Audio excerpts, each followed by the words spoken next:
Hi, guys. Welcome to tonight's live chat. It's really good to see you. Yeah, I see everybody kind of signing in, and that's good to see. I see Janine, Miss Janine. I think she was on earlier, but I'm just going to welcome you anyway. Welcome to the live chat tonight, Miss Janine. It's good to see you. Cherry's Jubilee, Ann Pulser, Rebecca Lynn, Nancy R. Who else do I see here? Hanifa El Amin. I always mess that up. I'm so sorry. Ellie Wynn and Axe to Edge and Phil Bradley. It's so good to see all of you. Welcome tonight. And Nancy and Ann, thank you so much. I appreciate that compliment. I think you guys are helping me build a community that's really nice and beautiful and supportive. And so many new people have already emailed me saying how supportive the community is. So, Ann Pulser and Nancy R, thank you so much for that. I appreciate you so much. All right, guys, let's jump into the content. And I'm going to continue to welcome you guys, of course. You know how I usually do it. So let's jump into the content. I do need to leave by 8:30 p.m. Eastern time. So I'm going to try to wrap this up a little bit before 8:30. But I do like to engage fairly with you guys. So I'm going to give it the same amount of attention that I always do. It's just I'm going to have to jump off at 8:30. Okay. So let's jump in. Silent treatment. Do you guys remember last night before we ended our conversation about a darkened soul? And I said to you, I said, tomorrow we're going to talk about, family fear. We're going to talk about fear within a family dynamic and trauma. And I decided to make that a video for next Tuesday and to spend this live chat talking about something that's not as complex as our conversation yesterday. I'm going to be honest, and my mom's probably right about this. Talking about spiritual things, talking about dark things, talking about a darkened soul, talking about how we spiritually feel attacked in our world sometimes, and the people that we are near kind of leaves this spiritual damp on our mood and our mind and how we think and see things in the world. Talking about that just tires me out. So I really do feel like yesterday and then my video on Tuesday about demons and family chaos, I really do feel exhausted from those conversations. So I thought tonight would be a little bit of a interesting and less complex conversation. Now, the silent treatment. I know you guys know what that is. I don't really have to define it, but I'm going to define it anyway. The silent treatment imposes social isolation and ostracism on you. Okay, so we're talking about family that may be doing this to you, right? So the psychology of silent treatment within the family dynamic. Silent treatment imposes these strict expectations and standards. And it also kind of imposes this social isolation, ostracism, and it boxes you in a corner of punishment. So let me define that here. Let me define it. Wow, guys, you guys are chatting away already. Michelle G, welcome to tonight's live chat. It's good to see you. You're very welcome. You're very welcome, and I'm glad it's needed. That's awesome. All right, so let me define silent treatment for you in the chat box. I'll say it this way: the silent treatment or stonewalling. Okay, so let's add in here stonewalling, because stonewalling really is what it says, right? There's literally a stony wall between you and that other person.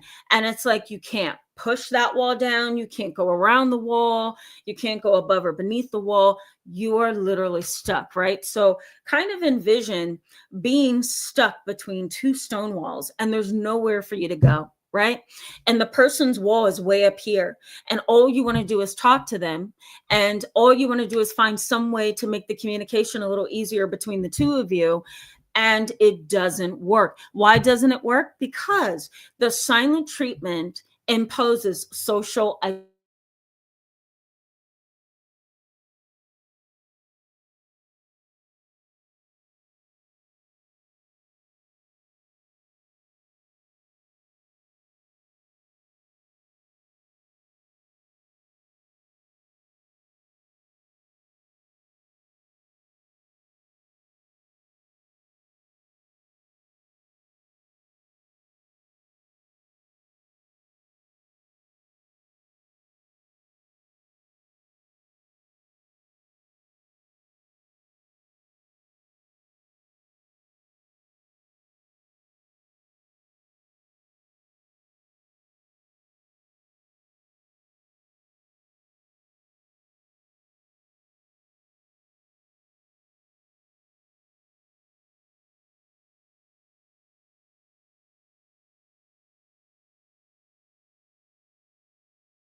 I don't know. Give me just a little bit of time to get situated. Can someone let me know if you can hear me? Let me know if you can hear me, guys. Yes.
Okay. Hi, guys. Can you hear me? Somebody let me know if you can hear me.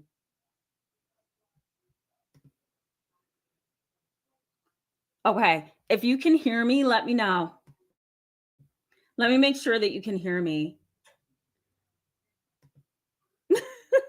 Okay. Wonderful. All right. Let me just post a message that says we are back in operation. Operation. Okay. Once this chat ends, I'm going to cut out that long pause. Guys, I had to I had to like instant message YouTube, and I'm like, what the heck just happened in my stream? And they were like, well, there's a bug and we're trying to fix it. So, guys, that has never happened to me in the 10 years that I've been on YouTube. I swear. I know, right? Everybody's like, thumbs up. Ellie wins. Like, you fixed it. Barely, guys. I was panicking. Okay. Phoenix says, phew. Um, you know, Annie Oakley, hello. Thank you so much for confirming that. And welcome to the channel. I've never seen you on here before. Maybe you've been with me for a while. So you're probably like, this is the most entertainment on a YouTube live chat that I've ever seen, because I have never in my life gone through that. MS, hello and welcome to tonight's live chat as well. Brandy Nuance, I think you may have seen that. You're probably with us. Oh man, The Believer and Jen Hari, hello and welcome to you both. Thank you so much for confirming that you can hear me.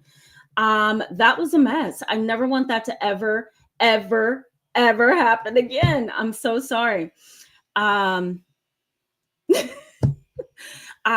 don't know what happened, but let's go ahead and jump back in. All right, guys. Black Sheep, hello and welcome. It's so good to see you in tonight's live chat. Curtis Draper, you know what? My mom probably would say that. So I'm not going to knock that, because I kind of agree with that. So let me end my live chat with YouTube, okay? Because I literally had to, go to them and be like, what the heck is happening with my live stream, in a very Christian way. Okay, so let me end this with them really quickly. So I'm gonna say I was able to reboot, and forgive me, guys, give me 1 second. And I'm just going to say, and thank you very much for your help. Okay. All right. Oh, okay. Let's jump back in. You guys ready? Ready? Yep. DC, it's good to see you. Welcome back. M and L Odell. Yes, I agree. All right, guys, let's jump back in. Okay. I think I left off at, what did I leave off at? What the silent treatment is. Okay. One last time, the silent treatment imposes social isolation or ostracism on an individual. It's a form of punishment, right? And I think I left off at stonewalling. It is basically a form of stonewalling where it feels like you're kind of stuck between, these two stony walls, and you can't get out of it, right? You can't get around it. You can't go up or down. You're stuck, right? And when a person imposes the silent treatment or stonewalling, there is literally nothing that you can do to fix the issue, to rectify the issue, because you don't have another party who is willing to fix it with you. So let me put the definition of the silent treatment. So we're going to say silent treatment or stonewalling imposes upon you ostracism and social isolation, right? You cannot rectify the problem because you don't have a willing participant, right? So things kind of get stuck, right? And research in psychology around communication styles suggests that the silent treatment is done mainly as a tool of family and relational aggression. It's a tool for relational and family aggression. Psychological control and imprisonment is what you can feel when somebody has you locked in between two stony walls, right? They stonewall. They say, I am not talking to you. I'm not giving you anything. Our communication has been severed. And that is the way that I'm going to manage this. When they do that, it leaves you in a state of psychological control and a feeling of being imprisoned, because it literally stops you, kind of like it puts you in a bind. It literally stops you from being able to move from point A to point B, and they're controlling it.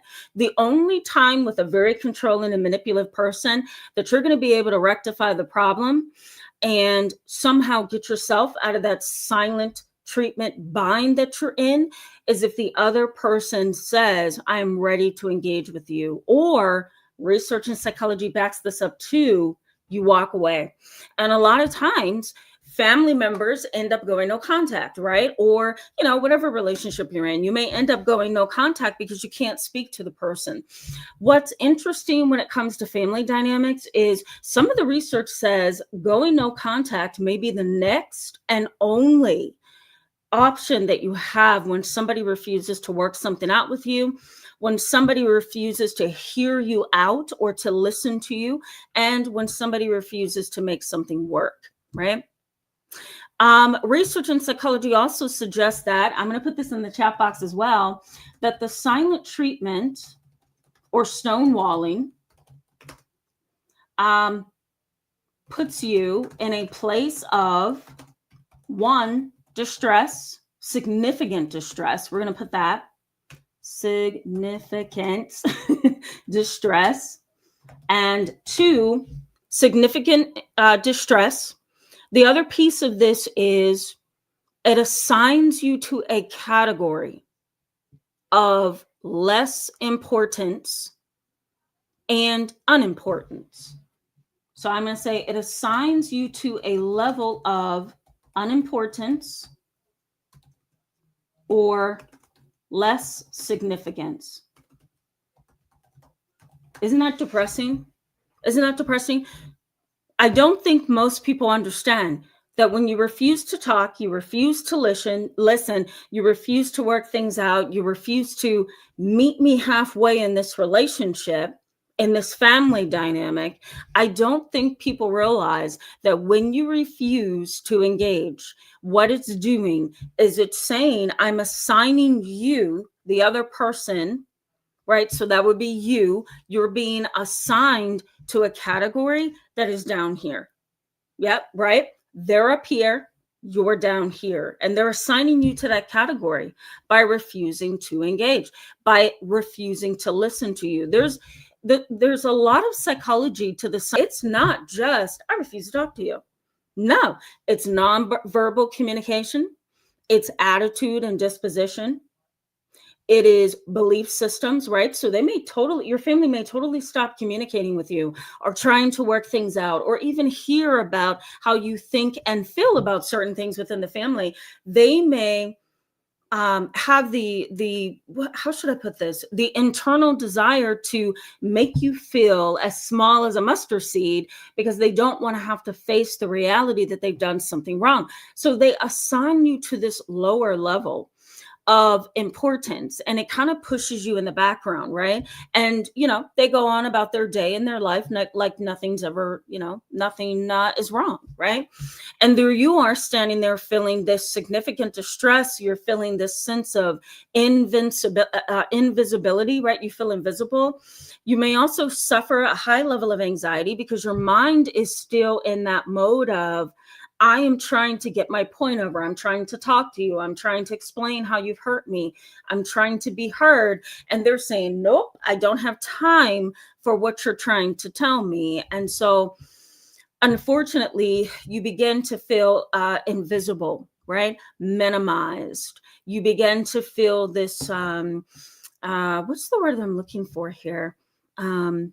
You kind of feel like they're ignoring your presence. I'm gonna use that. You feel like they are ignoring your presence. And let me add this in here. So silent treatment often leads to I'm going to use the term internalized emotions that cannot be expressed, right? Because you can't express your emotions if the other person is refusing to hear you, if the other person is refusing to meet you halfway, right? So the silent treatment often leads to internalized emotions that cannot be expressed. You feel invisible, defeated, and ignored, right? And when you feel invisible, defeated, and ignored, what happens to you? You know, if you're like most human beings, you kind of collapse and you give up. You say, you know what? Why am I trying? You know, you don't even respect me enough to listen to me. You don't respect me enough to communicate with me, right? So you either, I'm going to say the end result, and this is according to research as well, the end result is often defensiveness, anger, or learned helplessness. You guys know what learned helplessness is, right? Learned helplessness is a term that Martin Seligman, social psychologist, put into action. And he had studied rats. We talked about this a couple live chats ago, so I'm not going to bring it back up in its entirety. But for the gist of the situation, he wanted rats to show him what would happen to them if they tried to escape their cage and got shocked. So every time the rat would try to escape the cage, the researchers would shock the rat. And after so many instances of trying and not being successful, the rat says, I can't do it anymore. So he goes over into the corner of the cage and he literally lays down in a position of defeat. And he stopped trying to escape the situation that he should have kept trying to escape. So you kind of develop this learned, defeatedness, right? Or learned helplessness where you feel, I've tried that before. I tried that before. That doesn't work. So what's the use in trying? So I'm going to shut down. I'm going to ignore, and I'm not going to communicate with you anymore because you're not listening to me and you're shutting me out and you're utilizing the silent treatment against me, right? Stonewalling is intentional. There's nothing accidental about it, right? It's intentional. It is what we call passively aggressive. Isn't that interesting? Passively aggressive and passively controlling. So you may not be, the recipient of a person who's yelling and screaming and throwing things and threatening and calling you names and on social media going against you and creating all this drama. However, instead of that, you may be experiencing passive controlling behavior or passively controlling behavior where they don't answer you when you talk to them. They don't give you eye contact or look in your direction. They refuse to invite you to parties, family dinners, family reunions, graduations, weddings, the list goes on. They don't send you holiday cards. They claim they forgot or got lost in the mail. They're hardly ever there to listen to you. They just want you to hear them. Isn't that interesting? I want you to hear me, but I don't have the capacity to hear you, right? These are people who are passively controlling. Also, using nonverbal body language, like, or negative body language, like turning their back to you or hanging their head low, right? Or being very, very in tune to their cell phone and not looking at you over here, right? Huffing and puffing as if you're getting on their nerves. We call this, you ready for this, guys? A new term. It's called quiet silence. What? You're probably like, oh, there's no such thing. Excuse me, guys. Excuse me. It's called quiet silence. Quiet silence. Research in psychology on communication suggests this, that there are a number of reasons for quiet silence. What is quiet silence? It's restricting all verbal communication and nonverbal communication, right? So quiet silence, it is restricting all verbal and nonverbal communication, right? And it is goal directed, okay? Goal directed. What does goal directed means? It's intentional. What does it mean? Intentional. has a purpose, and have you ever spelled purpose with an A? Man, this is some kind of night, right, guys? Okay, goal directed, right? Quiet silence is goal directed, meaning that it is intentional, it has a purpose, and its goal is to minimize. Imagine how you feel when somebody uses quiet silence against you, right? Quiet silence. You're trying to communicate with them. Maybe you're trying to get their eye contact. Maybe you're going to wait to smile or say something to them, but you're intending to wait until they look in your direction. They never look in your direction. 5 hours has gone by and you still haven't given me eye contact, right? Your back is turned to me, you're turned to the side, you refuse to look at me in a positive way. You're not communicating with me. You refuse to show me that you're angry. You refuse to show me that you're happy. You're not showing me emotions that are easy for me as another human being to read and to assess. What you're doing is you're being very neutral. So you're in the middle. I don't know if you're mad. I don't know if you're happy. I don't know if you forgive me. I don't know if you dislike me. All I know is you're very neutral. And I can't read that, right? And so quiet silence is complex for that reason. You can't get any kind of knowledge or data or information from a person who is very neutral. That is the most aggravating thing. You can't read them, And you may also find with these kind of people who utilize quiet silence that you don't even have an internal sense or intuitive sense of what's going on because they are so very neutral. How do they do that? That might be something that you're asking yourself. How in the world do they do that where I can't read them? Here's what's interesting. Research on personality pathology suggests this, that people with personality disorders or personality pathology, something is wrong with their makeup, their character, who they are. They have a very easy weapon that they use, and it's accessible. So here's what psychology says. Psychology highlights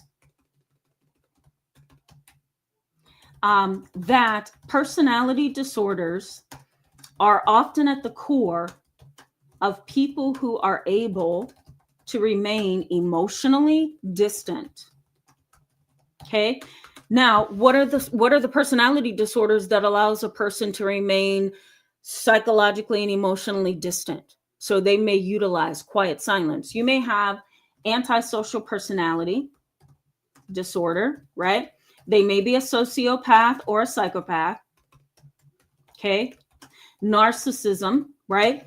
Narcissism could care less about trying to communicate and work with you. They don't really care. They're going to use stonewalling every day, all day, maybe for the rest of their life with you, and decide to never talk to you again because they don't have the capacity, number one, to be mature, most narcissists. And secondly, they're self-centered. So they don't care if they never speak to you ever again, right? So a person who is a narcissist who is using quiet silence might be what we call a covert narcissist. You guys know what that is very well. They're hiding underneath the surface. You're never going to be able to read them because they're covert narcissists. They know how to hide those things that society is against. Right? And they're going to put forth most of the time their positive attributes. And sometimes in order for them to put forth their so-called positive attributes, right? Not argumentative, they're not rolling their eyes at you, they're not appearing arrogant necessarily, they're very quiet and they're in a mode of quiet silence. How do I want to put this? I'm going to add this for you in here. So let me stop before I say anything else. I'm going to say covert narcissism. And I'm doing this so you guys can have this in the chat box. So covert narcissism. My Lord, I hate that I have to sound things out sometimes. With covert narcissists, they may never talk to you ever again because on the inside, let me go back to my last point. On the inside, most of them really don't care to be connected to you anyway, right? And some of them are cold as ice because all they need is a few things. They need the popularity of the world. They need a good reputation, right? Most of them are manipulative and calculating, and they really are kind of cool or cold, if you will, and cruel. I'll also add that in there. They really don't care to have a close relationship. That's just who they are, right? So you have a person who utilizes quiet silence and they're a narcissist. It goes hand in hand, right? So they really don't care. Another personality disorder that may utilize quiet silence is avoidant personality disorder. Okay. Avoidant personality disorder. What is that? The individual wants communication. They want to be able to communicate. They can't. It's too scary. It's too risky. It's a position of vulnerability. They don't want to be put in that vulnerable space. Avoidant personality disorder is kind of like this very, very debilitating form of anxiety. And they may utilize quiet silence. You may not know how to communicate with them. You may not know what they're feeling because their demeanor may be so closed off that you can't read them. So you don't know if they want a relationship with you or not, right? I had one client whose mother had avoidant personality disorder, and I was the mother's therapist as well. And so mom and daughter were doing family therapy to try to, help their relationship. But because mom had this long time debilitating avoidant personality, it made it really hard for her daughter to read. Is mom sad? Is mom happy? Does mom really want me in her life? Does mom not want me in her life? Is she mad? Is she okay? Her children, including my client, could not read her nonverbal cues, could not read her face. And they also couldn't read her emotional energy. It was almost like a robot. Imagine trying to have an emotional relationship with chat GBT, right? You can ask it all the questions you want. You can ask it to give you A, B, and C or explain something, but there is literally no emotional temperature. You can't figure out what their emotional temperature is, and that can make communication very difficult. But I remember being in a session with my client and her mom, and she says to her mom, she says, "Mom, I never know if you're angry. I never know if you're sad. I never know if you're happy. I don't know how to read you. And sometimes I can't deal with you because you don't put in the effort to get to know me or my husband or your grandchildren." And mom says, "Oh, well, I don't mean to appear that way. I mean, I really care about you guys." That was the way she said it. And it was kind of like this faint verbal communication that was going into a whisper. It's like she could not get it out, right? She couldn't lift her voice. She was kind of like locked inside, if you will, right? A lot of you who are good with psychology may be thinking of selective mutism. Selective mutism is also a form of quiet silence. The issue here, though, is the issue between the two conditions is different. Okay. With selective mutism, we're talking about a psychological disorder that often affects children, sometimes adults. The research is kind of limited on that. But selective mutism is this place of severe anxiety where it's really hard to talk. It's hard to kind of be yourself, verbalize things. It's hard to make your needs and wants known verbally. You might even be very anxious in a room of people, and somehow it kind of shuts you down, right? And the person with selective mutism cannot open up. It's almost like anxiety has literally put a piece of tape over their mouth. I treat kids with selective mutism. I've had a couple, and they're very interesting kiddos because they're smart, they're wonderful, they are engaging, they're loving. But if they're in a situation that triggers their anxiety, then that's when the piece of tape goes back over their lips and they can't get it out. Okay. Another example of another condition would be severe depression. Severe depression can cause a quiet silence. Maybe you have what we call anhedonia. Let me add that in here. Anhedonia, which is you kind of lose, you lose pleasure in the things once enjoyed. Okay, because of depression. And what happens here is it's easier to engage in quiet silence than it is to say something and get into an even bigger fight with someone, to get into another problem with someone.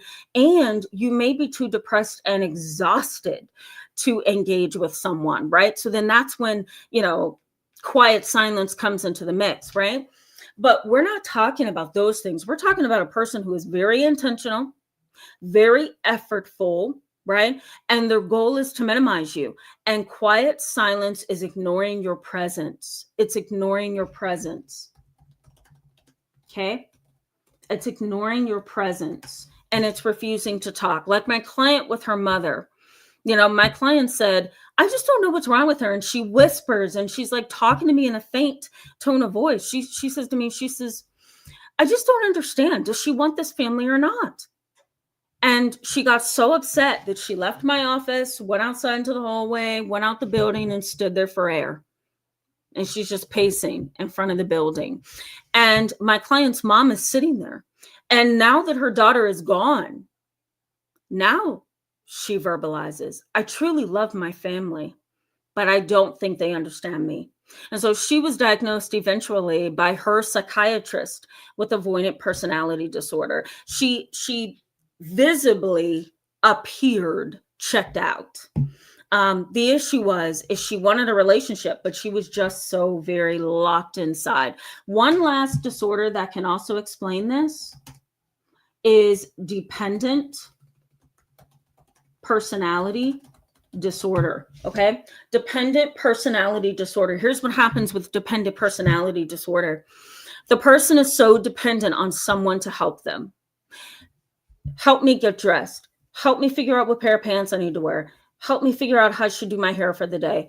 Help me figure out how I should, talk to A, B, and C. Help me figure out if I need to go grocery shopping. Help me figure out if I should go to work or call off.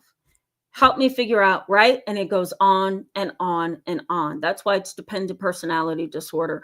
What happens with a person who is dependent? Sometimes they completely shut down. So you get quiet silence with them, right? They don't want to talk. They don't want to be questioned. They don't want to lose your support, right? They don't want to lose their stability. Sometimes they will even get upset if you try to push them to be independent and to stop leaning on you, right? So there's a variety of conditions that can lead to quiet silence. But what I want you to hold on to in this live chat, I'm going to go to the chat box in just a little bit. But what I want you to hold on to is that the silent treatment stonewalling is an effortful process. It is passively controlling. It is intentional, right? And oftentimes it assigns you to a level that you are less than, right? It assigns you to a category of unimportant. It's ignoring your presence. It's nonverbal communication most of the time. So the person may be very neutral and you have no idea what's going on, right? It is a very active process. It is motivated and sometimes premeditated, and that can be really difficult, right? So I'm going to go to the chat box. Once we come back from the chat box, I'm going to highlight some challenges that you are likely to have. I also want to give you some ways to cope with people like this, because next week we'll be talking about difficult people and what is wrong with those people. Those people that you can't diagnose, but something's wrong with them. So we're going to get to that next weekend. But for the purposes of this chat, you're going to want to know at the end of the live chat here how to deal with these kind of people. Actually, let me highlight one more thing before I go back to the chat box, since we were cut off earlier. There are a variety of ways that a person engages in quiet silence. Okay, let me give those to you because I think it's going to make better sense here. The first way is tuning out. So let me add this in the chat box for you. I'm going to say there are many ways the person engages in quiet silence. Okay, one is tuning out. The other is shutting down, so refusing to communicate. Okay, appearing what's the word I'm looking for? Appearing ignorant, right? And I don't mean that in a derogatory way. Like, you're an ignorant person. That's not what I mean. What I mean is there are some people who intentionally appear as if they are uninformed. Okay. They act like they don't know something. What does that mean? When did that happen? I don't remember that. That happened? What day was it? Oh, I don't know what that means. I didn't hear you. Can you repeat that? Right? and you repeat it again. I'm sorry, I still didn't hear you. The wind is blowing, right? I know you have seen people like this, guys. I'm not the only one who's dealt with this. Another way that these individuals with quiet silence tries to control with ignorance is, I don't remember when that happened. No, I don't remember the day or time. I have no recollection. And you may try to help them remember. And what are they going to say, guys? I'm sorry, I still don't remember, right? So pretending as if they are ignorant and uninformed, cutting you off. Cutting you off. Can you believe that that's a form of quiet silence? You're talking and boom. Did you know what happened yesterday? You just reminded me of something that happened yesterday. Conversation is completely derailed, right? So cutting you off.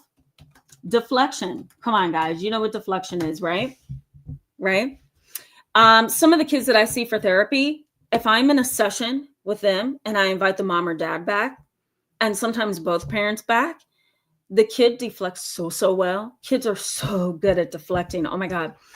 And sometimes I'll point it out to make them aware of what they're doing and to let them know that I see what they're doing. And other times I just act like I don't know, right? And so that's a form of deflection in and of itself. Just act like you don't know what's going on. But deflection is one. I'm going to say cluelessness. What? Huh? What? No. Clueless. That's another way that they try to control and dominate. It's intentional, right?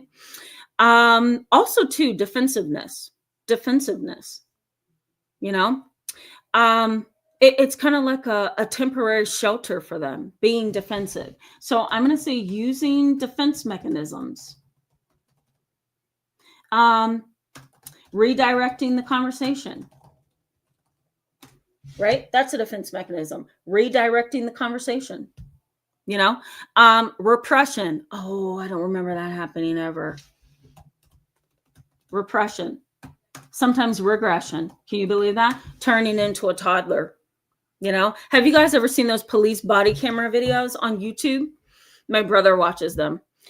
If you look at the very obviously guilty person who's being pulled over by the police, it's interesting how they have drugs in their car, paraphernalia. Couldn't think of what the word was.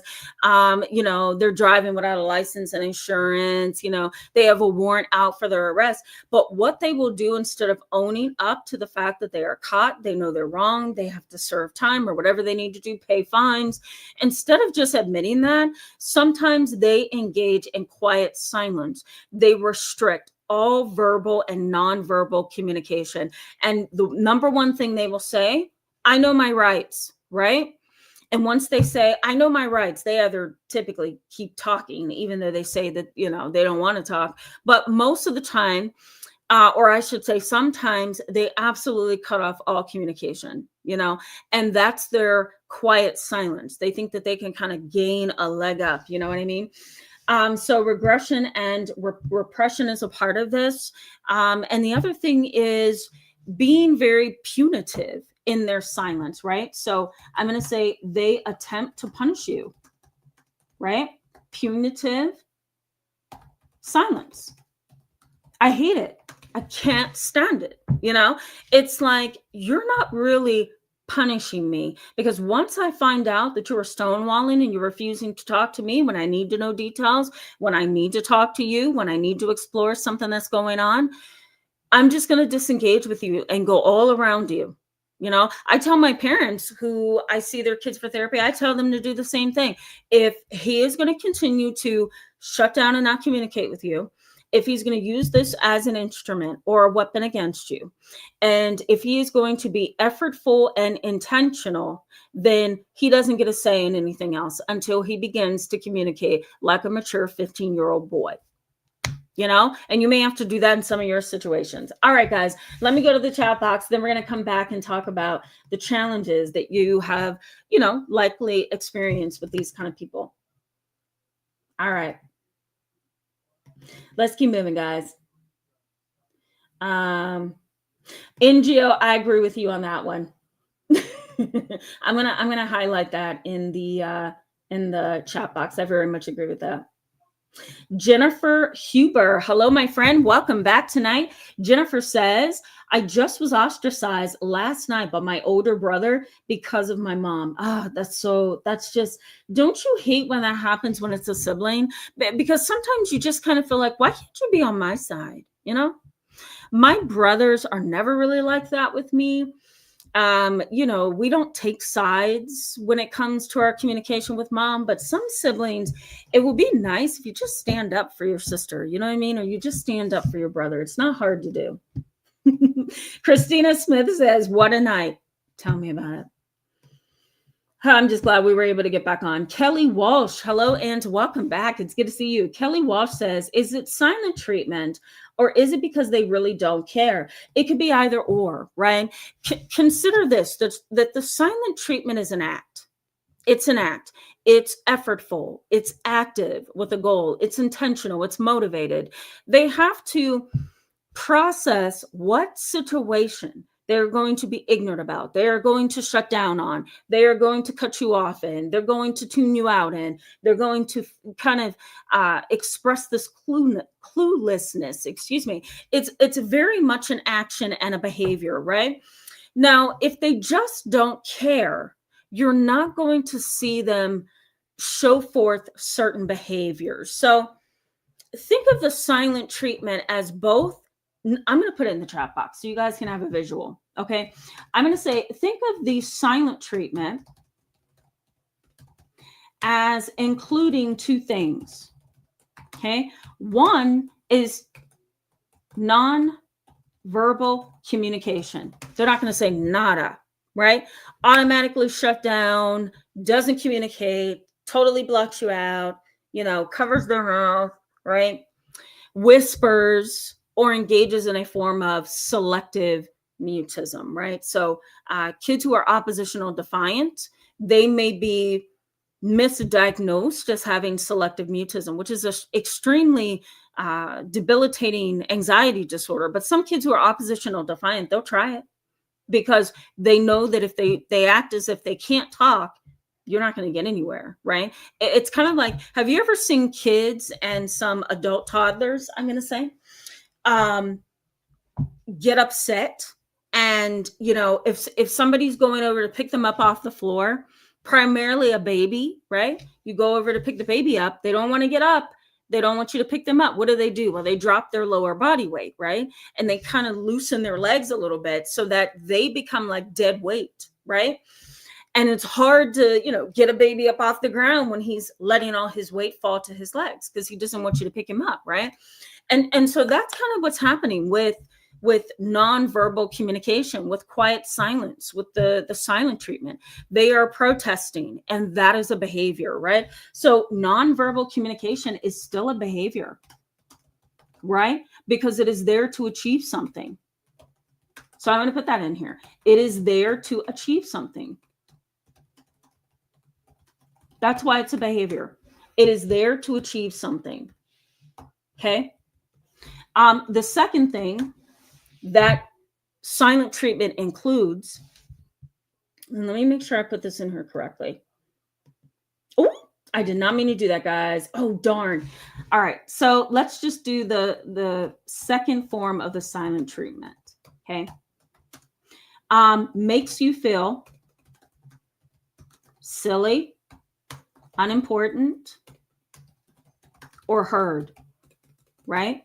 And if they accomplish that, it's still a behavior, because all of their nonverbal communication, rolling their eyes, not giving you eye contact, refusing to talk to you, confusing details, confusing how you see something, acting clueless, those are all behaviors. Even though they may not be saying anything, it's all behavior. If a person simply doesn't care, they're not going to take the energy to let you know that. Does that make sense? They're not going to take the energy that is required to let you know that they're not talking to you. They're just going to simply not care.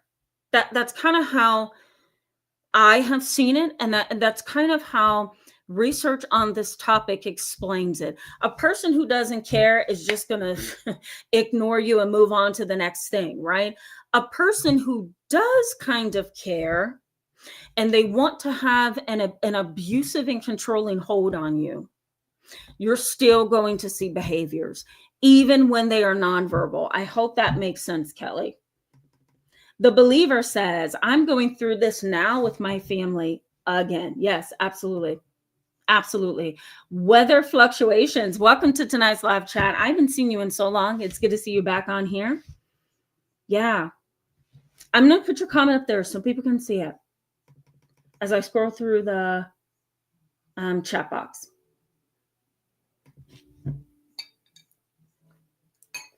Excuse me, guys.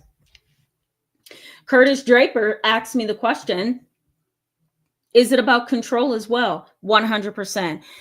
I want you to remember, guys, the silent treatment is effortful, intentional, and motivated. Effortful, intentional, motivated. And it's kind of evil, right? Silent Walk. Hello, my friend. It's good to see you. Welcome back. Silent Walk says 5-year on adult children and witchcraft. Keep stonewalling going. Well, I do believe certain things keeps stonewalling going. 100%. Sometimes family members are so receptive and intuitive that they will technically sense that you want something from them. They will sense that you want something from them and refuse to give that to you, which means they're going to stonewall. They're going to stop in the middle of the road. They're going to be effortful, intentional, and motivated. If you consider those three things and kind of watch for them with people in your life, it's going to make you very enlightened, because you're going to be able to see the difference between somebody who is avoiding me and somebody who is engaging in behaviors to literally cause significant emotional distress in my life.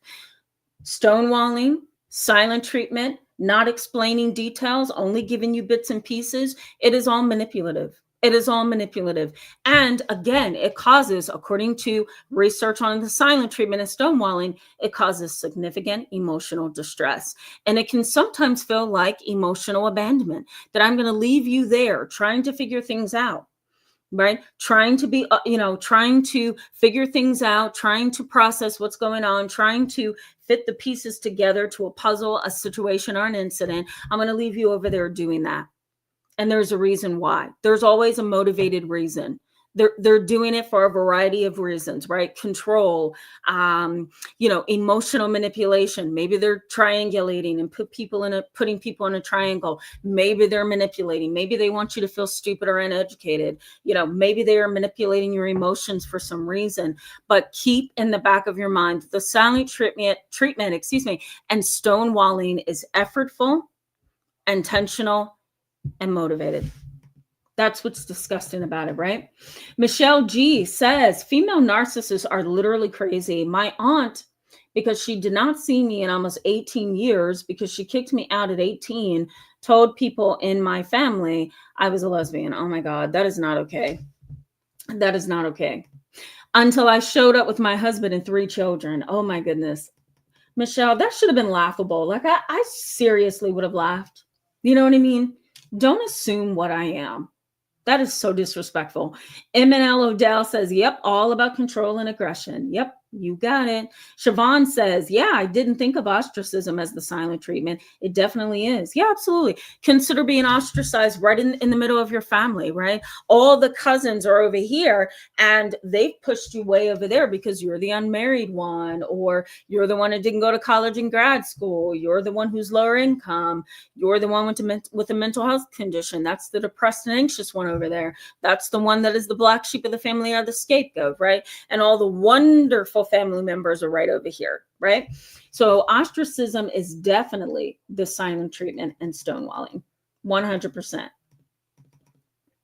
I think I said hello to you, Phoenix, but I can't remember. It's good to see you always. Welcome back. Phoenix says, been in that stonewalling space twice in my life, both times with people that were in some heavy denial and needed to control everything in a passive but behind the scenes way. Absolutely. Absolutely. 100%. We would call that passive aggressive behavior. You guys have seen those people, right? They don't want to talk to you, but they'll definitely slam things. They will huff and puff. They will stomp. They will create drama, right? And not say a word to you. To me, those are sneaky evil individuals, because as soon as you hit the wrong button on them, they're not going to tell you they're angry. They'll smile in your face and then go way over here and cause chaos and cause a triangle within the family. Excuse me. They will try to talk, kind of over your head and appear bigger and better than you. That's another thing they often do. They will spread gossip and rumors about you that's not true, right? So they will do a variety of things behind the scenes without they're even doing it in the first place. They'll try to be as low key as they can, so you don't catch on to them. Laura Fit, it's good to see you, my friend. Welcome back.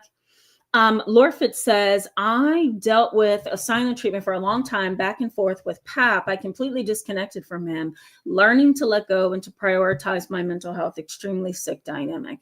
I am glad to hear that you have learned to let go and you're prioritizing your mental health. Because here's what's wise about that approach, Lorfit. When you can't get a person to meet you halfway in a situation, when you can't get out of them what you are honestly asking for, which is verbal communication or some kind of insight into the dynamic between you and them, there's no sense in begging them. There's no sense in trying to force them. There's no use or sense in trying to, some people cry their eyes out and text all day and all night and email and send multiple emails because they want communication. There's no real good sense in doing that. The best thing that you can do is put on the brakes, reroute your attention, and wait until they are ready, if they are ever ready. But the issue should always be this: you don't want to talk, you don't want to be mature, you don't want to work through this, I'm done. And you come and find me when you're ready. And sometimes you can even say that, you can even say that. I'll be ready whenever you're ready. Let me know. And then go ahead over there and live the rest of your life, because that's really the only way that you can kind of take the power back, right? Because when they don't talk to you and they stonewall, they're holding all the power in their lap, right? And they're also holding all the power with you because you're dependent upon them to open up and to tell you things. But if you just, like you did, Lorfit, pull out of that situation, right? Pause it, move away, go no contact, whatever you need to do until they are ready to be mature. Sometimes that is the best way to go about it. So you did the right thing, Lorfit. I hate to say it because it meant family drama or family toxicity with Pep, but I think you did the right thing. I do. Cherry's Jubilee. Hello, my friend. It's good to see you. I haven't seen you in a long while. Cherry's Jubilee says, how is stonewalling different from cutting off then? Well, it's the same thing, right? So think of the silent treatment or stonewalling as the umbrella term, right? And under the umbrella term, you have cutting off, you have tuning out, you have no eye contact. These are all forms of silent communication, right? Defensiveness, right? The other thing is holding back. We call that frozen silence. I'm going to put that in here for you. So holding back is called frozen silence. You're not going to get anything, right? Shutting down, being unresponsive. Those are all the various ways that you can engage in silent treatment. So silent treatment is the umbrella. Underneath that umbrella is a variety of different ways that people engage in the silent treatment. So that was a great question, Cherry's Jubilee. Thank you for that. All right, let's keep moving, guys, because I'm totally not getting out of here at 8:30. Maybe I can make it 8:45. We're going to try. All right. The Lore Fit. Hello, and the Lore Fit. Oh my goodness. The Good Glow. I need to be done tonight, guys. Okay. The Good Glow. It's good to see you, my friend. Thank you so much for how you introduce. I think I've said that to you before. It's so kind. Just want you to know that I appreciate you. It's good to see you tonight. Welcome back. All right, let's keep moving, guys. Et tu brute. Didn't you have another name yesterday? Are you playing with me? It's good to see you. Welcome back tonight. All right, one more comment. NGO, you're my last one, so we can get back into the content. NGO says, I want no contact with most relatives, very, very low contact with some relatives. Since my father passed away, my mother claims that we should be family. We should have no animosity, etc. I agree with your mom. But here's the issue, NGO. She shouldn't expect you to ignore, to drop, or to get over some of the things that may have hurt you or some of the things that may have been wrong within the family dynamic. That's going to take time. Is she saying the right thing? Yes. Does she have the right intentions? Probably. Is it going to be hard for you to hear her out because maybe you've been hurt? Most likely, right? But it's a process. So she's right. But it's figuring out if that's a possibility. It's figuring out if everybody's on the same page. It's figuring out, how can you still keep your space when she's saying we need to be together? You know what I mean? So that's a hard one, NGO. I will pray that you can find the wisest approach to that puzzle, All right, guys, what are the challenges with people who give you the silent treatment? We already talked about this, and I repeated it over and over and over.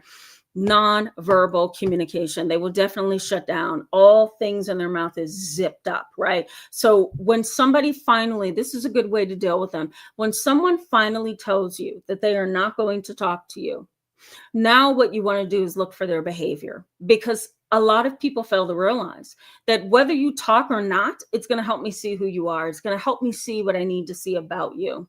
So you may not verbalize something. You may not verbalize it. But now I'm going to start reading your behavior. I'm going to look at how you're acting, what you're not doing, what you are doing, right? I'm going to look at how you're gossiping, how you're not giving me eye contact, how you're kind of shunning me. The list goes on. So these people really do use the silent treatment. They use nonverbal communication to their advantage. But what they fail to realize is you not talking, but acting still gives me information that I need, right? You can still kind of read them. These kind of individuals have, what we can call effortful communication, meaning they will put effort in selective situations, right? I'll talk to you when it's Christmas because we all give each other Christmas cards. I'm going to put some effort into my communication with you around Christmas. Now the Halloween is over. Now we're going into the holidays. I'm going to put some effort into talking to you, but don't contact me January 3rd of 2026 because I won't talk to you then, right? You've known people like this, that they kind of select when they're going to talk to you, when they're going to engage you like family, and then they disappear, right? Power tactics, they use them to their advantage. Withdrawing, right? Ignoring. I should have said withdrawing affection. That's another thing too. Appearing confused, right? Becoming cold and distant in their emotions, kind of being very forgetful. Those are power tactics that they use. Part of the silent treatment, part of stonewalling. They know it works, right? So they use it on you all the time. Intentional avoidance. You're not going to hear from me. I'm not going to email you. I'm not going to text you. I may send you a Thanksgiving and Christmas card, but that's about it. And you may call me or text me to thank you for the Christmas gift, to thank me for the Christmas gift, but I'm not going to talk to you. It's kind of like saying, I know we're family, so here's a little bit of crumbs. I'm not going to communicate with you any other way, but I'll give you a little bit of crumbs. It's the ugliest thing, The silent treatment and stonewalling helps maintain their little bit of control. They think that they have control. So they're going to try to maintain it by refusing to talk to you. Usually a person who engages in silent treatment or stonewalling, they have, let me demonstrate this for you just briefly. They utilize what's called the drama triangle. You guys know what this is? Let me find some paper, guys. They utilize the drama triangle. Okay. All right, let me show this to you. So you have a person who refuses to talk, okay? You may send them a message and you may say, I don't know why you're not talking to me. I have no clue why you're not talking to me. And I don't appreciate the fact that you're not talking to me. Would you please answer me? That might be your first text message. Second text message, right?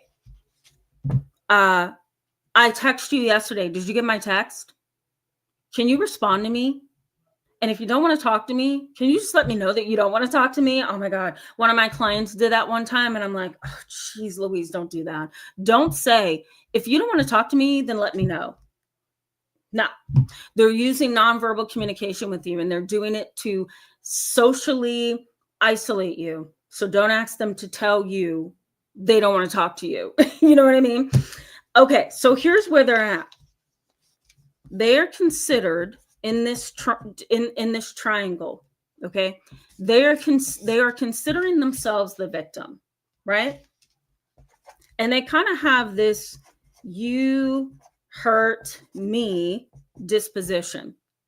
And if these individuals are extraordinarily immature emotionally, right, that "you hurt me" can then turn into "you hurt us."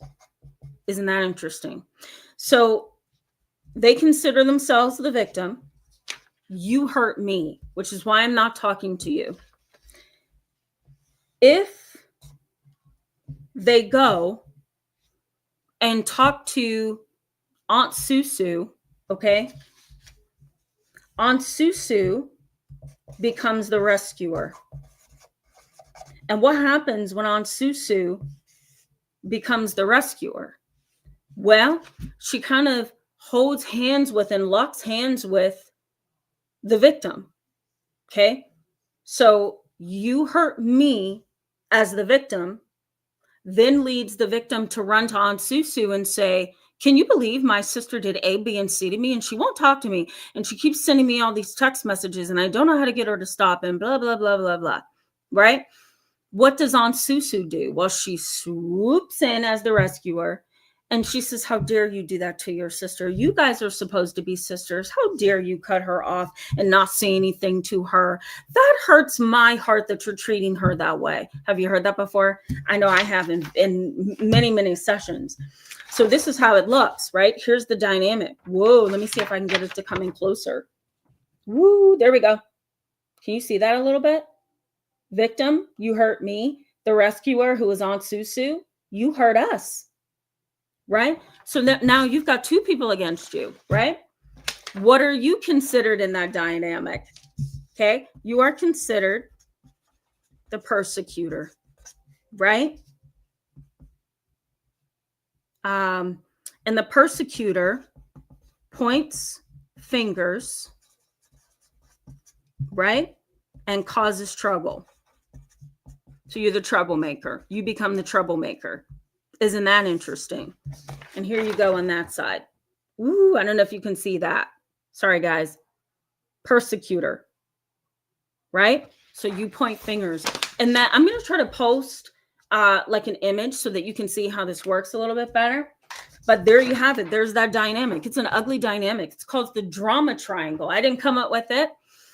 But it's a very, very interesting way of kind of categorizing family dynamics. You have the victim, you have the rescuer, and then you have the persecutor. And when you fit that drama triangle into your family tree or your family communication, you can kind of see, oh my God, you're not talking to me because now you're following Aunt Susu, and Aunt Susu runs to Aunt BB, and Aunt BB has to call me, and the list just goes on, right?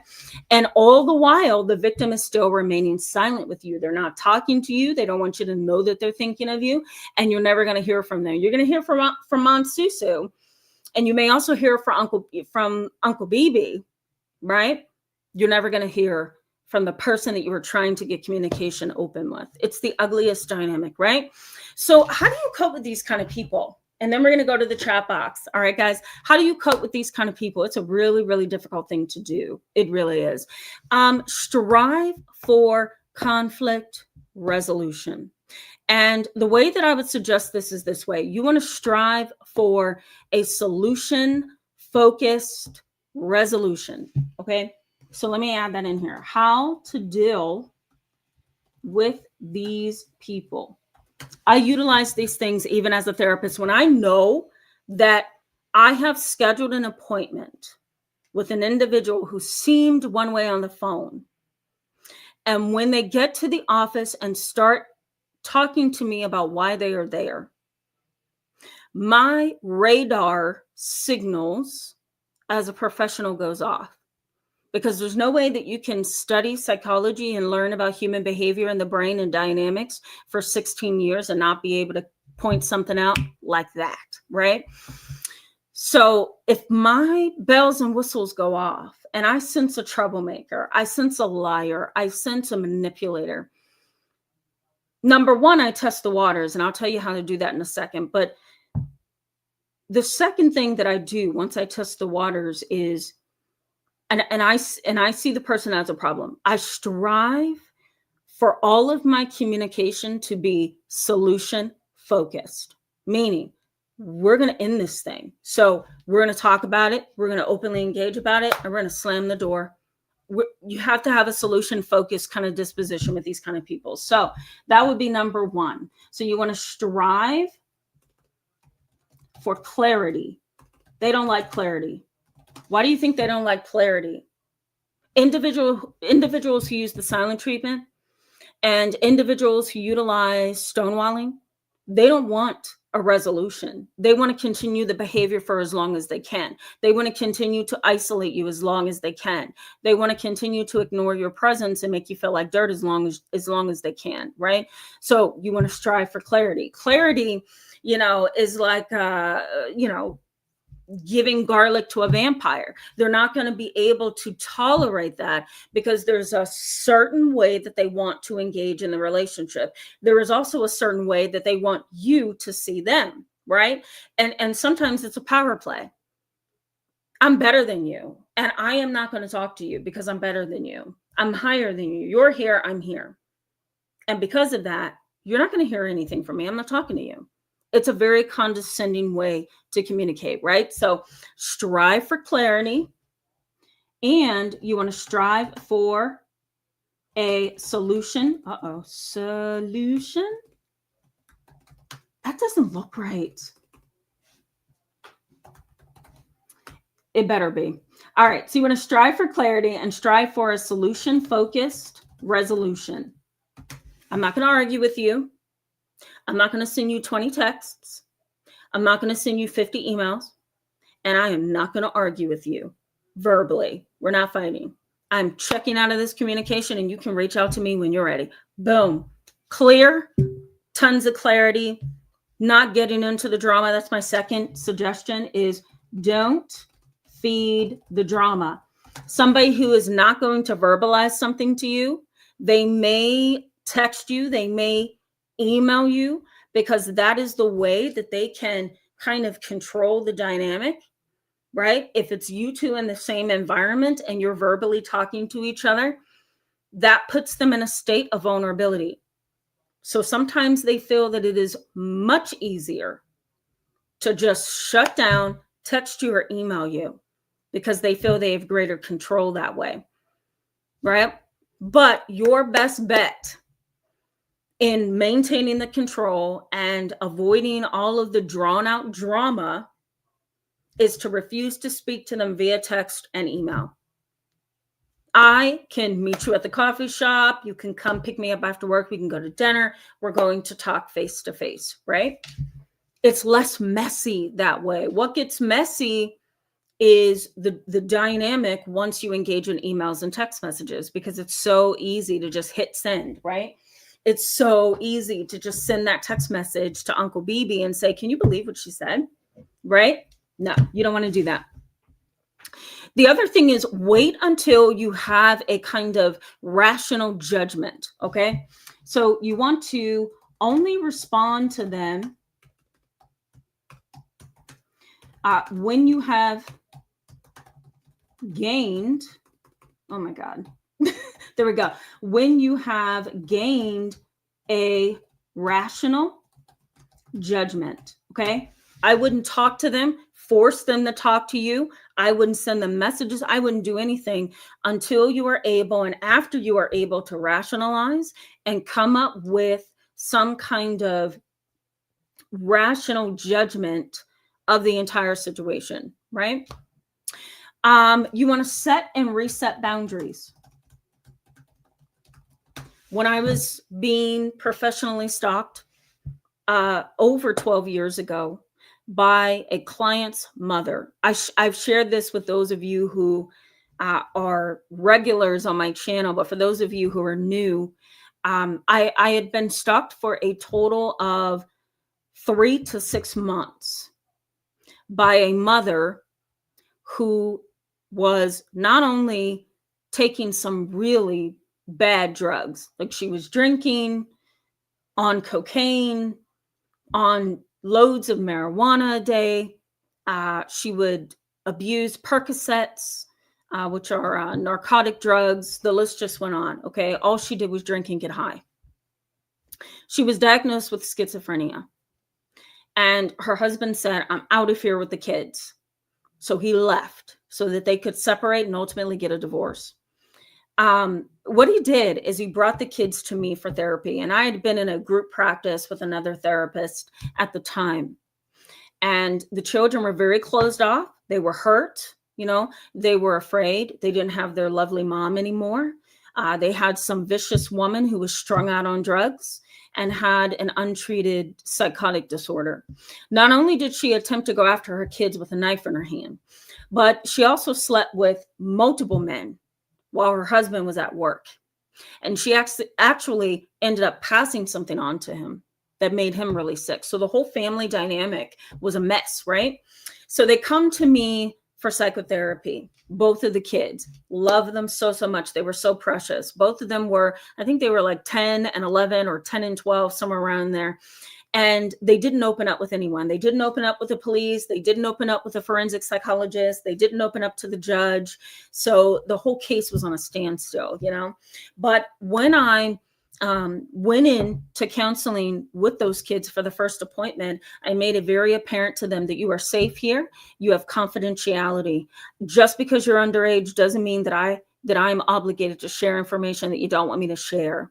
And I'm going to make sure that I do everything I can to ensure your stability. And those kids opened up. They start talking, they start talking about what mom did and what mom's man did or boyfriend did when dad was at work, and the list goes on. The drugs they saw mom popping and pushing into her veins, the list just went on. Okay. By the time, I don't know, maybe the second or third month of the year, of the beginning of the year, so around April, May, somewhere around in there, mom caught on to the fact that her kids were getting stronger. They were going to sports. They were in school. They wanted to try out for football and dance and gymnastics, and the list goes on.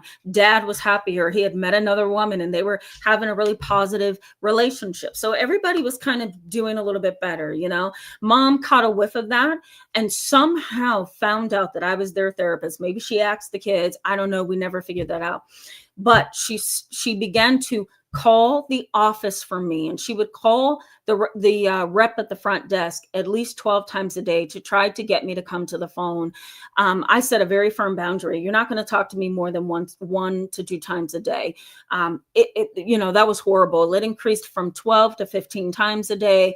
And then she was somehow found my business information, and she was calling my practice that was being built and in development at the time. She was sending me multiple emails and text messages. She was calling and threatening me on my voicemail. She had done this behavior for 3 months. And I ended up getting tired of her, talking to my mom, breaking down in tears, telling my mom, I'm tired. Because she was tiring me out. And then, I ended up having her hospitalized against her will. She was treated and came back around until she got out of the hospital and stopped taking her meds. And she ended up stalking me for another 3 months. So it was a 6-month kind of a thing. But one of the things that I learned with people who have stalking tendencies, they are unstable in their communication, they engage in the silent treatment, they very much want control of your emotions and your thoughts, I've learned the best way to deal with them is number one, right? Strive for a solution focused resolution. What are we going to do to fix this? And how are we going to do this? Right. And the second thing is to set and reset your boundaries. For me, in that situation, I set my boundary, right? I didn't answer her phone calls. One phone call, fine. Two phone calls in one day, fine. But once it passed two, now you're getting out of line, right? Now you're not respecting me as a professional. Now you're trying to run me. And so that's not a good thing. So I set the boundary. She didn't understand the boundary, right, guys? So then 3 months later, I had to reset the boundary. And if she tried it again, I had to reset the other boundary, right? So you want to set and reset the boundary with very unstable people like this. You want to recognize it for what it is. I had to recognize that this was a very unstable woman who had a lot of issues. Okay. And there was no talking to her. You're not going to talk to her. She's going to talk to you though. And she's going to harass you and stalk you, but you're not going to talk to her. So recognize what it is. Once you recognize what it is, then you want to clarify the motive. Why are they doing this to me? Right? Why am I getting the silent treatment here? Why am I being stonewalled? What's this accomplishing? Right? So let me add that in here. You want to clarify the motive. Okay, clarify the motive. You also want to, what did I say, guys? Recognize it for what it is. So recognize it for what it is. Okay. You have to be in reality. So you want to recognize it for what it is, clarify the motive. The other thing is learn to tolerate, because people who don't talk to you, they don't have the capacity to talk to you. They need boundaries, but they also don't need you to lash out at them, right? Because that's just going to push them further and further into their manipulative game against you. So learn to tolerate. So that's in here as well. Learn to tolerate. Okay.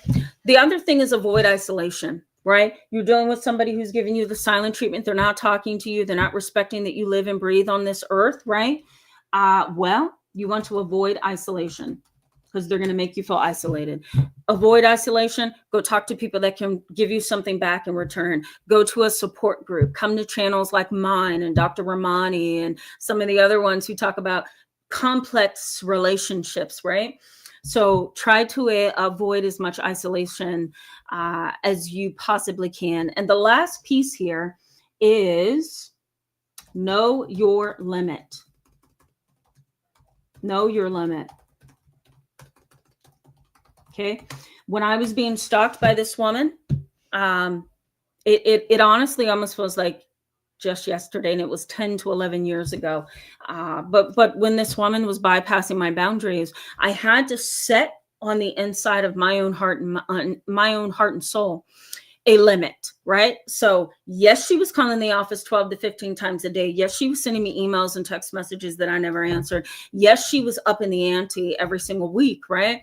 But here's what I learned in that experience, that I had to set within myself a limit. What is my limit? What is going to be my limit? That's going to be when I either file a police report, when I hospitalize you like I did for her, when I respond to you, if I decide to respond, if I decide to go no contact. What is my limit? Is it going to be allow them to do this for several weeks and then I'm going to act, right?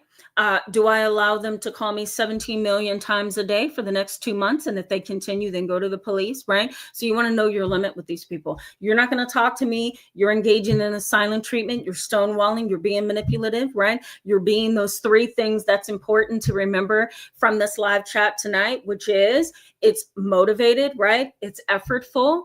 It's intentional. It's goal. What's the word I'm looking for? Oh, crap. It just left me. It is goal oriented. That's the word. It's goal oriented. You have a goal that you're trying to get to, right? So know your limit. That's really important. This is complex, right, guys? And it's so angering. I'm going to kind of branch off and talk about something similar on Tuesday. So stay tuned for that. I will be posting my video. Let's go ahead to the chat box. And I'm going to engage a little bit of you, and then I got to run because I'm way over time. Squid War D66, hello and welcome. It's good to see you in tonight's live chat. Squid War D66 says, my Jehovah's Witness family has been doing this to me for years, refused to talk to me or to respond at all. I'm so disappointed in them. Yeah, I understand. I understand. Yeah, doesn't it make you feel isolated, all alone, disrespected? The list goes on. Thank you, Phoenix. Yeah, thank you for the 100s. I appreciate you. Okay, let's keep moving. Hi, Lord Johann. I'm so sorry. If I'm choppy, I'm sorry. It's been some kind of night with social media, right? Siobhan says, I think she's referring to this. She says, it's good for me. So I truly hope so. Oh no, Lori says audio is breaking up. Sorry guys, I have no idea what's going on with YouTube. I really don't tonight. The Believer, hello my friend, it's good to see you. Welcome back. And Lori, it's good to see you. I meant to welcome you. Welcome back. The Believer says, wow, it's like you were reading my family. Isn't that scary? So scary. Shauna Thompson, I'm sorry about that, by the way. Shauna Thompson, thank you for letting me know about the sound. I have no idea what in the world is happening. So hopefully you guys were able to get bits and pieces of this live chat tonight. YouTube is so sometimes unreliable, like the connection. Like tonight, I don't even know why my channel shut down for a half a second. You know what I mean? So I apologize, guys. Once this goes off, I'm going to try to fix the areas that were choppy and all of that so that we can have a smooth live chat. All right, let's keep moving. Jin Hari, hello, my friend. Welcome to the channel. I don't remember seeing you. It's good to see you tonight. Okay, let's keep moving. Yeah, Curtis Draper says, like you don't matter. Yeah, that's their goal. That is their goal. Gary Bennett, hello, my friend. It's good to see you tonight. Gary Bennett says arrogance all the way, all the way. Ellie Wynn says very, very invisible while being pathologically invalidated and purposely ignored. Very good point. I agree. And Pulsar's putting up learned helplessness, which underscores what I have been talking about earlier. Dr. Right Life, hello, it's good to see you. Welcome back tonight. Dr. Right Life says this ghosting or silent treatment is an assumption of playing godson disapproval. It's like sending you disconnection of hell forever. You must keep door open, but let them stay out of contact. Okay, so let me break that down a little bit. So the silent treatment can very much appear like ghosting, right? I did a video on ghosting and the psychology of being ghosted. For those of you who didn't see it, I'm going to post it once we sign off here so that you can go ahead and watch that. Ghosting is a form of silent treatment. Remember, silent treatment is an umbrella, and there's various ways of engaging in the silent treatment, right? Tuning out, cutting you off, shutting down, right? Being unresponsive, acting confused and clueless, holding back, or what we call frozen silence, and ghosting. It's all in there, right? All right, let's keep moving, guys. Christina Smith says, my parents created a depressive bubble in my childhood that I literally had to spend all of my 20s trying to climb out from. Thank God I finally found my way. Absolutely. That is wonderful. I very much agree with that. Very much agree with that. All right. Let's keep moving, guys, okay? Because I am behind here.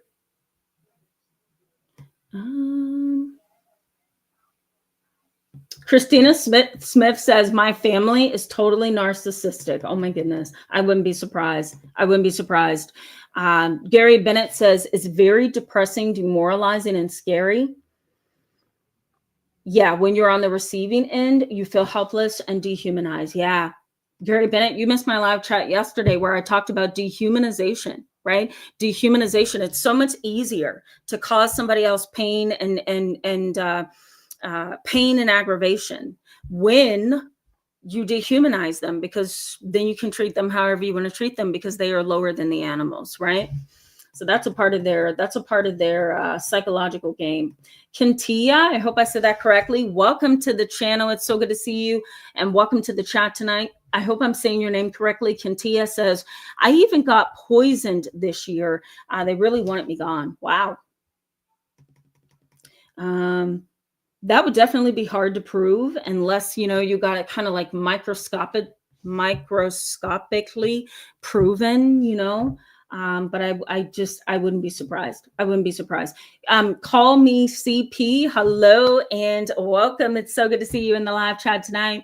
She says, is it possible to have complex PTSD as an adult from having to suppress emotions as a child, even though my childhood was good, but never felt safe expressing my feelings? Yeah, you can definitely experience complex PTSD, but keep this in mind. The complex PTSD is not recognized by the US. It's recognized by other countries. Also, complex PTSD has to include multiple traumas over time, or it has to include the same trauma over time that has led to a series of behavioral and relationship problems in your life. Consider PTSD to be the biological, genetic, physiological, neurological kind of a category, PTSD, and consider complex PTSD to be a relational trauma, simply a relational trauma. And if you feel that you have suffered a relational trauma and it's called complex PTSD, you have to be able to prove a series of relational traumas, right?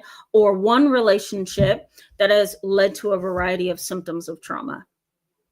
Right? So I hope that makes sense, but you most definitely can assign that to that. Yes. All right.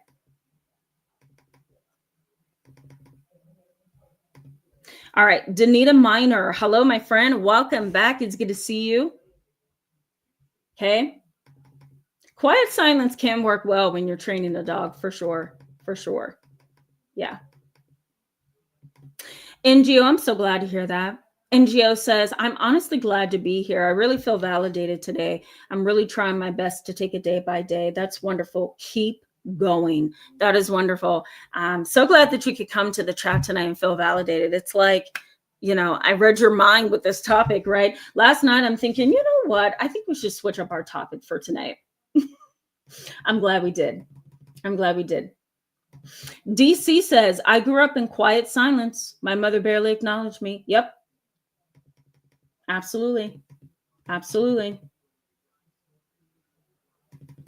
All right, let's keep moving, guys. Hanifa El Amin, says silent treatment in my family also presented as covert conditioning designed to allow the abuser to continue abusing the victim, preventing other family from witnessing the covert abuse. Gotcha. It's a little choppy, but I put it up on the screen for people to see. I can see that dynamic. That's a very common dynamic. Yeah. Napalm 1334. Hello, my friend. I haven't seen you in so long. So it's good to see you on here. Napalm 1334 says, can quiet silence be interpreted as weaponizing boundaries? Quiet silence can certainly be considered weaponizing boundaries, right? You've kind of said, you know what? I'm done talking to you, and I'm not going to talk to you at all. I'm going to do all these other things over here behind your back. And you may hear about what I've been saying about you, but I'm not going to communicate with you. You can put it in the light of weaponizing quiet silence. 100%. 100%. Okay. G Uno, hello and welcome. Welcome to the channel. It's good to have you tonight. You highlight your mom. My Lord, it's so hard when this is your mom, right? Because you just want them to be a little bit more mature and to communicate and, All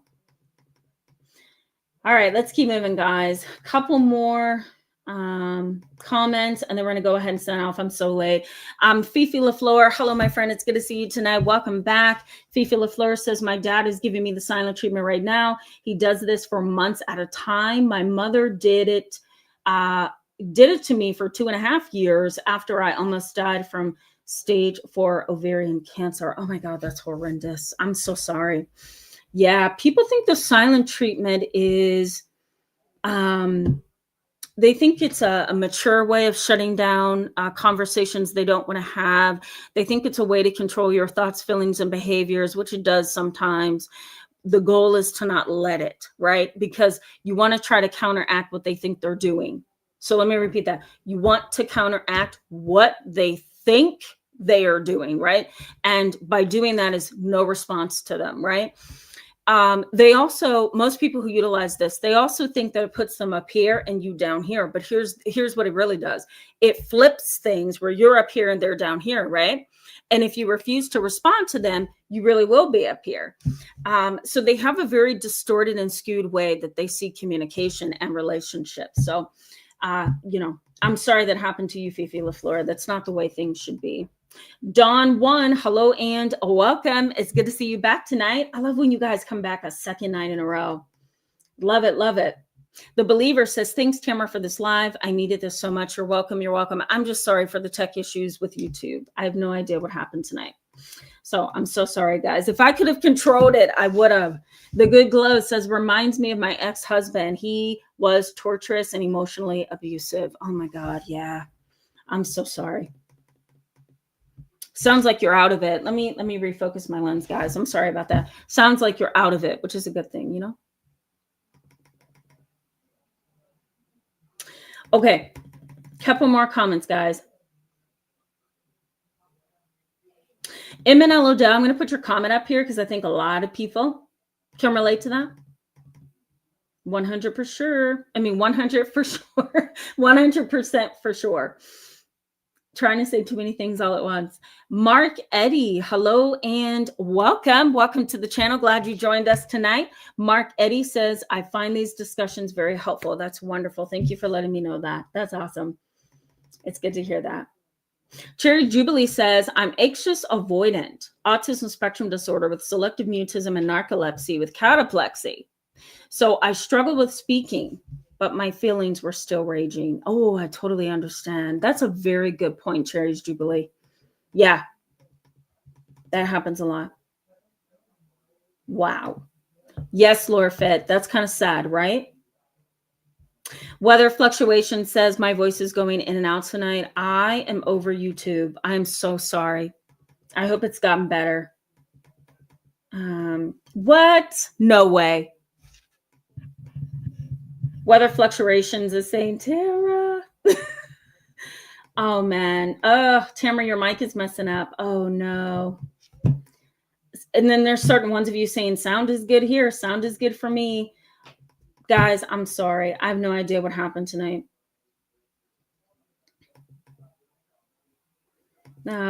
Okay. For those of you who had issues with my live chat tonight, I'm so sorry. Blame it on YouTube. I have no idea what's going on. Okay. Michelle G says, what happens when the family is ruining your reputation during the silent treatment while not talking to you? Yeah, it's a lot. Yeah, that's the triangle, right? When the family kind of turns everybody against you or puts out their version of who, they think you are, while they are giving you the silent treatment, it feels very overwhelming, very overwhelming. Thank you, Weather Fluctuations. You're trying so hard to let me know. I'm going to start your comment. I'm so sorry. Did you guys have issues with the mic as well? I see different ones saying audio is good here. Somebody else says sound is good here. Okay. That's good to know. Yeah. Thank you for letting me know. Mark Lee, let me welcome you. Mark Lee, it's good to see you. Welcome back. And thank you so much for saying the audio is good. Okay. Thank you. Good to see. All right. Good to see. All right. Wonderful. Okay. I think I think I at least got all of you once. Did I get all of you once? The Good Glow says it's downright abusive. Yep. Jennifer B, it's good to see you. I just want to say hello to you. Welcome back tonight.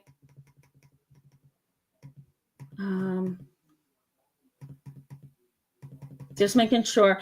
Phil, woo, F-I-L, welcome to the channel. It's good to see you.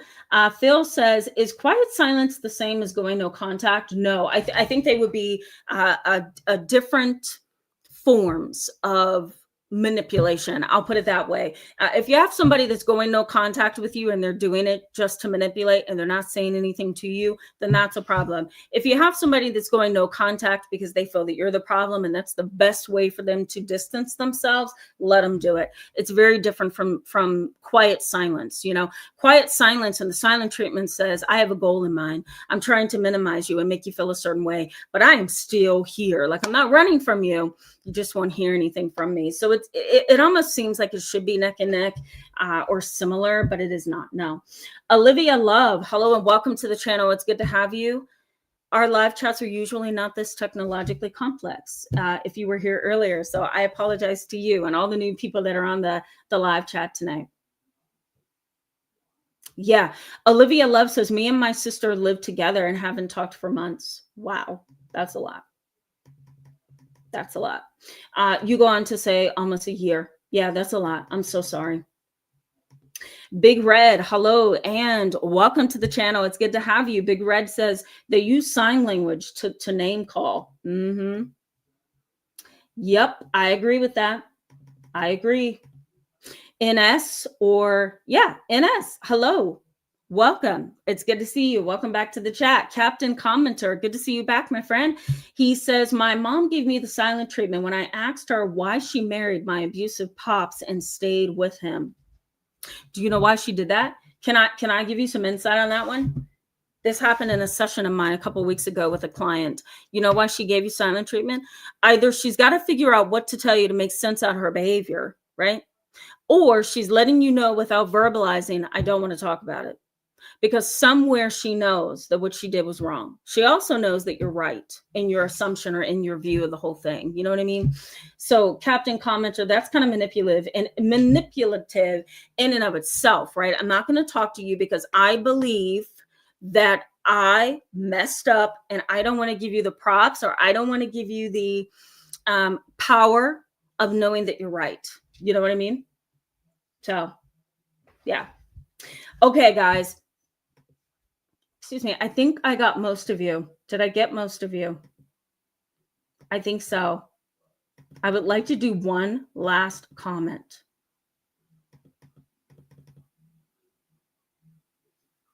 Okay. Man,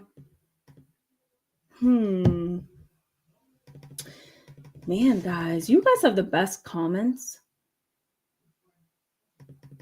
Troy Silverfox. I'm glad I kept scrolling because I didn't get you tonight. Troy Silverfox. Hello, my friend. Welcome back. It's good to see you. He says, my uncle teaches psychology to a college and he plays like doesn't know the family games. 77 years old. Oh, man. He plays like doesn't know the family game. I gotcha. So he's acting like he doesn't really know. Doesn't really understand. He's what? Disconnected, detached, or confused? Yeah, that's a game for sure. Yeah. NGO says, I really wish you could do a case study on my mother and relatives. Whew. Yeah. Somebody else requested that also. That would probably take a lot of time. Yeah. You wouldn't want to know the end result, I'm sure. Okay, let's keep moving, guys. Okay, I'm looking for one last comment. Okay. Yeah, totally understand. Mark Lee says, my family situation was so complex that I can't give a clear picture here. Totally see that.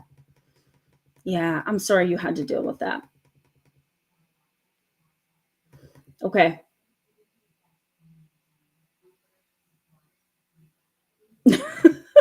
Phoenix, I had to laugh at this. Okay, you're going to be my last comment. Okay. I had to literally chuckle at that.